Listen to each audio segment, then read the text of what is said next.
अहमदाबादमध्ये आज भारत विरुद्ध न्यूझीलंड टी20 विश्वचषक महाअंतिम सामना होणार आहे। भारताला दुसऱ्यांदा टी20 विश्वचषक जिंकून इतिहास घडवण्याची संधी आहे। भारतीय संघाने चौथ्यांदा या स्पर्धेतील फायनलमध्ये प्रवेश केलाय। त्यापैकी 3 वेळा भारताला पराभव पत्करावा लागलाय, तर न्यूझीलंडला आतापर्यंत जेतेपदाची एकही ट्रॉफी उंचवता आलेली नाहीये आणि त्यामुळे न्यूझीलंडचा संघ पहिली ट्रॉफी जिंकण्याच्या प्रयत्नामध्ये असणार आहे। दोन्ही संघांनी या स्पर्धेमध्ये प्रत्येकी एक सामना गमावलेला आहे। सुपर 8 फेरीमध्ये भारतीय संघाला दक्षिण आफ्रिकेकडून पराभवाचा सामना करावा लागलेला होता, तर साखळी फेरीतील सामन्यामध्ये दक्षिण आफ्रिकेने न्यूझीलंडचा पराभव केलेला होता। पहिल्या सेमीफायनलमध्ये न्यूझीलंडने दक्षिण आफ्रिकेचा पराभव करून फायनलमध्ये प्रवेश केला, तर भारतीय संघाने इंग्लंडला पराभूत करून फायनलमध्ये प्रवेश केलाय। संध्याकाळी 7 वाजता सामन्याला सुरुवात होईल आणि भारतीय क्रिकेट संघाचा माजी कर्णधार महेंद्रसिंग धोनी देखील फायनलसाठी अहमदाबादमध्ये पोहोचलेला आहे।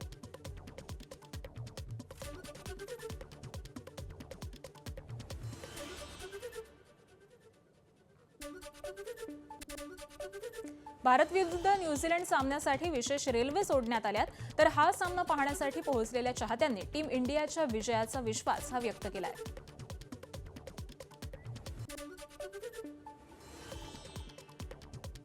कई देशों को हरा करके सेमीफाइनल में पहुंचा है। निश्चित रूप से भारत बहुत मजबूत है। सूर्य कुमार यादव, संजू सैमसन, शिवम दुबे, ईशांत किशन, ये सारी टीम बैटिंग लाइन से लेकर बॉलिंग लाइन सब बहुत मजबूत है।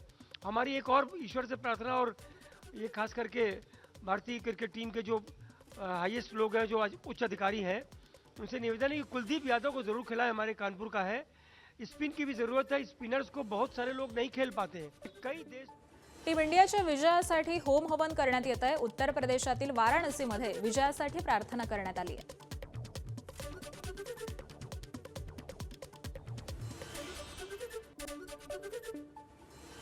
भारत के खिलाफ न्यूजीलैंड का जो मुकाबला होने वाला है, फाइनल मुकाबला, उसके लिए आज हम लोगों ने गणेश जी की स्तुति किया। हम लोगों ने हवन पूजन का आयोजन किया ताकि भारतीय खिलाड़ियों को दैवी ऊर्जा मिल सके, आध्यात्मिक ऊर्जा मिल सके और भारतीय टीम एक बड़ी जीत दर्ज करे फाइनल में। और न्यूजीलैंड वाले इस जीत से, क्योंकि न्यूजीलैंड की टीम चाहे जितना भी अच्छी खेल ले, जीतना तो भारतीय टीम को है ही। सिर्फ हमारा एक प्रयोजन यही है कि इससे कि आध्यात्मिक ऊर्जा भारतीय टीम के खिलाड़ियों को मिले।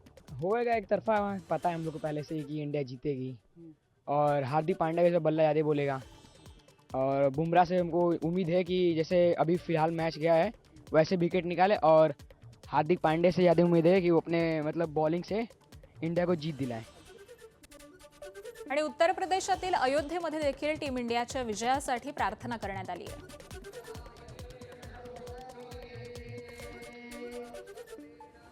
हम सभी का उद्देश्य भारत फाइनल मैच जीते, इंडिया फाइनल मैच जीते, सूर्य कुमार यादव की टीम फाइनल मैच जीते और हमारे टीम के सभी खिलाड़ी स्वस्थ रहें, मस्त रहें और हमेशा वर्ल्ड कप जीतते रहें। ऐसी शुभकामना के साथ हमारे अयोध्या के तमाम संतों ने, ब्राह्मणों ने, आचार्यों ने और भक्तों ने मिलकर हनुमान चालीसा का पाठ किया, हवन किया इत्यादि। सभी संतों ने बड़ा ही मन्नत मांगी है हनुमान जी महाराज से कि एक सुंदर मैच जो फाइनल का है आज हम ही सब जीतें।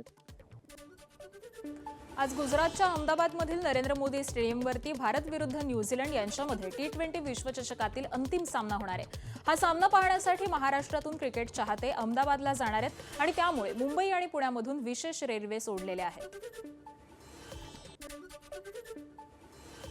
आणि यानंतर बातमी आहे युद्धभूमीमधून इराणमध्ये पुन्हा एकदा धरणीकंप झालेला आहे आणि त्यामुळे हा भूकंप की अणु चाचणी अशा चर्चा सध्या सुरू झाल्यात। इराणजवळ 440 युरेनियम होते अशी IAEA ची माहिती आहे, तर इराणचे 440 पैकी 60% युरेनियम हे संवर्धित होणार आहे। अणु चाचण्यांसाठी युरेनियम 90% संवर्धित व्हायला हवं। इराणची 10 अणुबॉम्ब बनवण्याची क्षमता देखील आहे। इराण अणुचाचण्या घेत असेल तर अमेरिका इस्रायलसाठी हा एक मोठा धोका असणार आहे।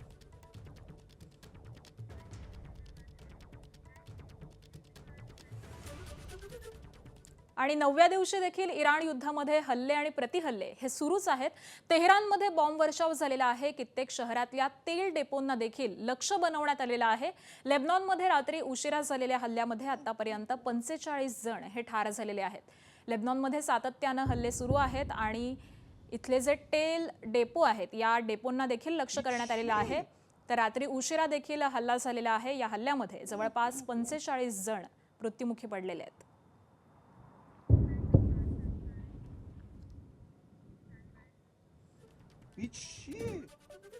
इस्रायलनं इराणची राजधानी तेहरानवरती मोठा हल्ला केलाय. हल्ल्यानंतर मोठी आगही लागली आहे. इस्रायल आणि अमेरिकेकडून इराणवरती हल्ले सुरूच आहेत. शनिवारी रात्री इराणवरती हवाई हल्ला करण्यात आला. अमेरिकेचे राष्ट्राध्यक्ष डोनाल्ड ट्रम्प यांनी इराणनं शरणागती पत्करली नाही तर मोठा हल्ला करण्याचा इशारा दिला होता. इराणनं पुन्हा एकदा दुबईवरती हल्ला केलाय. दुबईतील मरीना भागामध्ये ड्रोन हल्ला केलाय. या हल्ल्यामध्ये स्टार टॉवरचं मोठं नुकसान झालंय. या हल्ल्यानंतर इमारतीचा काही भाग हा कोसळून एकाचा मृत्यू झालाय. इराणनं दुबईमध्ये पुन्हा एकदा ड्रोन हल्ला केलेला आहे. ड्रोन हल्ल्यानंतर दुबईमध्ये स्फोट झाले आणि आकाशामध्ये धुराचे लोट उठले. हल्ल्यानंतर दुबई विमानतळावरती गोंधळही निर्माण झाला होता. इराणनं इस्रायलच्या तेल अवीववरती मोठा हल्ला केला. इराणनं हैफा रिफायनरीवरती हल्ला केला. हल्ल्यानंतर रिफायनरीला आग लागली. काही किलोमीटर अंतरावर धुराचे लोट पाहायला मिळतात.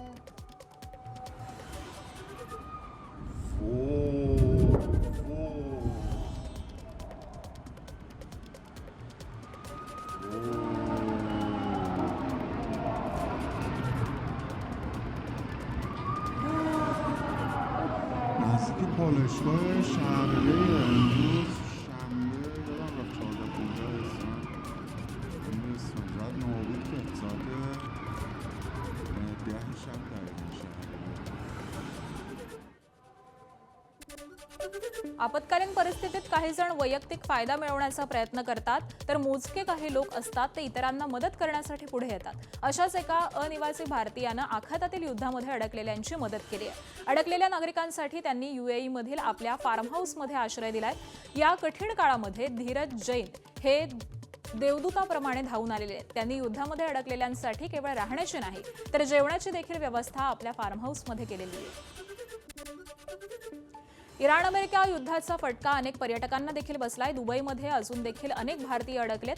पर्यटनासाठी गेलेले मुंबईतील सुरेश चव्हाण आणि त्यांच्या पत्नी या देखील दुबईमध्ये अडकलेल्या आहेत. अनेकदा विमान कॅन्सल होत असल्यामुळे आणि दुबईमध्ये पत्नीची औषधं मिळत नसल्यानं चव्हाण कुटुंबियांचे हाल होत आहेत. त्यामुळे चव्हाण यांच्याकडून मुख्यमंत्री देवेंद्र फडणवीस आणि उपमुख्यमंत्री एकनाथ शिंदे यांच्याकडे मदतीचं आवाहन करण्यात आलंय. मी स्पाईसजेटच्या ऑफिसला 23 तारखेला 3 वेळा आतापर्यंत आलोय. आमचं तिकीट 2 वेळा कॅन्सल झालंय. माझ्या बायकोच्या ड्रग्सच्या गोळ्या आहेत त्या दुबईमध्ये मला मिळत नाही आहेत आणि त्या जर घ्यायच्या असतील तर मला सेपरेट डॉक्टरकडे जाऊन त्याचं प्रेस्क्रिप्शन घ्यावं लागतं आणि त्यांना 12,500 रुपये फी द्यावी लागते. तर ते अफोर्डेबल मला नाही आहे. विनंती आहे देवेंद्र साहेब तुम्हाला आणि शिंदे साहेब तुम्हाला या दोघांना माझी नम्रते अतिशय कळकळीची विनंती आहे की आम्हाला इथून ताबडतोब इंडियाला घेऊन चला. खूप आमची तारांबळ होते आहे. माझ्या गोळ्या मला मिळत नाही आहेत. आज दिवसभर ते फिरत होते गोळ्यांसाठी पण कुठेच ते अवेलेबल नाही आहे. तर माझा ड्रग्समुळे प्रॉब्लेम होतो आहे. तर आम्हाला लवकरात लवकर इंडियामध्ये येण्याचा प्रयत्न करा. नागपूर महानगरपालिकेच्या वतीनं जागतिक महिला दिनानिमित्त यशवंत स्टेडियम इथं पिंक रन 2026 मॅरेथॉनचं आयोजन करण्यात आलं. या मॅरेथॉनचं उद्घाटन अमृता फडणवीस यांच्या हस्ते करण्यात आलं. या पिंक रनमध्ये महिला आणि तरुणी सहभागी झालेल्या होत्या. तर नागपूरमधली ही बातमी समोर येते. आज जागतिक महिला दिन आहे आणि याच महिला दिनानिमित्त यशवंत स्टेडियम इथं पिंक रन 2026 या मॅरेथॉनचं आयोजन करण्यात आलेलं होतं. या मॅरेथॉनचं उद्घाटन हे अमृता फडणवीस यांच्या हस्ते करण्यात आलेलं आहे. तर या पिंक रनमध्ये महिला आणि तरुणी या मोठ्या संख्येनं सहभागी झालेल्या आहेत. त्याची दृश्य देखील समोर आलेली आहेत. आज जागतिक महिला दिनानिमित्त देशभरामध्ये विविध ठिकाणी कार्यक्रमांचं आयोजन करण्यात आलेलं आहे आणि त्याच पद्धतीनं नागपूर महानगरपालिकेच्या वतीनं देखील जागतिक महिला दिनानिमित्त यशवंत स्टेडियम इथं पिंक रन 2026 या मॅरेथॉनचं आयोजन करण्यात आलं आहे. आंतरराष्ट्रीय महिला दिनानिमित्त भाजपच्या महिला मोर्चा उत्तर पश्चिम मुंबई जिल्ह्याच्या वतीनं गोरेगाव पूर्व इथे आरे मिल्क कॉलनी परिसरामध्ये भव्य महासाडी वॉकथॉन आयोजित करण्यात आली. या वॉकथॉनमध्ये सुमारे 800हून अधिक महिला सहभागी झालेल्या आहेत. या कार्यक्रमाला भाजप मुंबई अध्यक्ष आमदार अमित साटम, आमदार विद्या ठाकूर त्याबरोबरच उत्तर पश्चिम मुंबईतील नगरसेवक उपस्थित होते. आज जागतिक महिला दिन. महिला दिनानिमित्त प्रेरणादायी बातमी आहे संभाजीनगरमधून. संभाजीनगरमध्ये जिल्ह्यातील कुंभेफळ गावातील सुकन्या सावंत या महिलेनं उल्लेखनीय कामगिरी केली आहे. घर बसल्या AI तंत्रज्ञानाच्या माध्यमामधून त्यांनी छत्रपती शिवाजी महाराजांच्या जीवनावरती आधारित सिनेमा हा तयार केलेला आहे. विशेष म्हणजे सुकन्या सावंत यांना 2 वर्षांचं बाळ आहे. या बाळाला सांभाळत त्यांनी तब्बल 8 महिन्यांमध्ये हा सिनेमा पूर्ण केलाय. ग्रामीण भागातील विद्यार्थ्यांनाही शिवचरित्राची ओळख व्हावी या उद्देशानं त्या स्वतः गावोगावी शाळांमध्ये जाऊन हा सिनेमा चिमुकल्यांना दाखवतात. तंत्रज्ञानाचा उपयोग करून इतिहास नव्या पिढीपर्यंत पोहोचवण्याचा त्यांचा हा प्रयत्न प्रेरणादायी आहे. या सिनेमाची निर्मिती कशी झाली आणि त्यासाठी कोणती आव्हानं पार केली याविषयी सुकन्या सावंत यांच्याशी आमचे प्रतिनिधी कृष्णा केंडे यांनी संवाद साधलाय. पाहूया. महिला दिनाच्या निमित्तानं ग्रामीण भागातून AIचा वापर करत छत्रपती शिवाजी महाराजांवर चित्रपट निर्माण करणाऱ्या सुकन्या सावंत आपल्या सोबत आहेत. ॲक्च्युली माझं मास्टर्स इन कम्प्युटर ॲप्लिकेशन झालेलं आहे आणि सध्या AI ट्रेंडिंग आहे. मला 2 वर्षाची मुलगी आहे.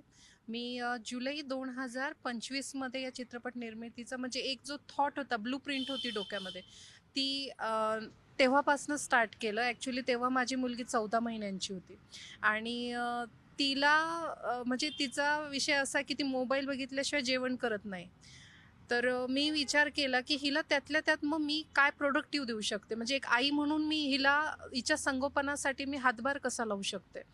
आणि जेव्हा मी त्याच्यावर यूट्यूबवर सर्च करायचे तर त्याच्यामध्ये महाराष्ट्रीयन कंटेंट काहीच नाही आहे. म्हणजे जे जिंगल टून्स आहेत किंवा ज्या बोधकथा आहेत त्याच ज्या माझ्या काळामध्ये होत्या.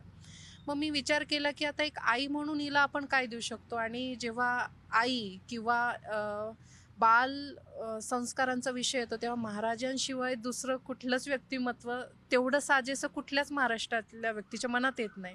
म्हणून मग मी विचार केला की आपण आपल्या मुलीपुरता विचार न करता तिच्या पिढीसाठी काही आपल्याला देता आलं तर, त्या पिढीसाठी आपल्याला काही करता आलं तर, आणि त्याच्यातून ही कल्पना मला सुचली. ते लग्न झालं किंवा मूल झालं तर हे एंड नाही आहे, ही सुरुवातही असू शकते. बरोबर. ही काही नवीन गोष्टीची सुरुवातही असू शकते. आणि थोडासा टेक्नोसॅव्ही टच देण्याचा प्रयत्न केलेला आहे. नवीन उपक्रम आहे. माती ते मायक्रोचिप अभियानाअंतर्गत मी संभाजीनगरमधल्या स्कूल्समध्ये जाऊन मुलांना हा चित्रपट दाखवते. कॅमेरामन धनंजय दारुंतेसह मी कृष्णा केंडे, ABP माझा, कुंभेफळ, छत्रपती संभाजीनगर. ABP माझा, उघडा डोळे बघा नीट.